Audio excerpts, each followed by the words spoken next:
আজকে রইল বিরিয়ানির রেসিপি। বিরিয়ানি খেতে সবাই খুব ভালোবাসো আমি জানি, কিন্তু সেটা যদি নিরামিষ আলু বিরিয়ানি হয় তাহলে কি পছন্দ করবে? প্রথমেই আলুটা নুন আর হলুদ দিয়ে সিদ্ধ করে রেখেছি। এরপর কড়াইতে তেল আর ঘি গরম করে আলুগুলো লাল লাল করে ভেজে নিতে হবে। ওই তেলের মধ্যে তেজপাতা, দারচিনি, গোটা গোলমরিচ, শুকনো লঙ্কা, একটু হলুদ, লবঙ্গ, একটু কাঁচা লঙ্কা সব দিয়ে নাড়াচাড়া করে ভাজা আলুগুলো দিয়ে দিতে হবে।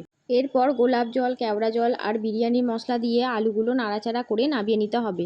ভাতটা আগেই সিদ্ধ করে রেখেছিলাম। এরপর হাঁড়ির মধ্যে প্রথমে ঘি আর তেজপাতা দিয়ে দিতে হবে। তারপর রাইসটা পরিমাণ মতো দিতে হবে।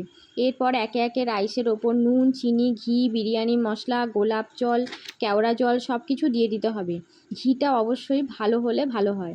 আর নুনের পরিমাণ যেরকম খাওয়া হয় তার থেকে পরিমাণে একটু বেশি দিতে হবে, কারণ বিরিয়ানি মশলাতে নুন খুব টেনে নেয়। এরপর আলুটা যেটা তৈরি করে রাখা ছিল ওটা দিয়ে আবারও গোলাপ জল, কেওড়া জল, বিরিয়ানি মশলা দিয়ে আতর দিয়ে দিতে হবে।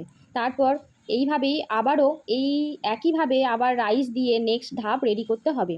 কমপ্লিট হয়ে গেলে মেখে রাখা আটা দিয়ে হাঁড়ির ঢাকা বন্ধ করে দিতে হবে।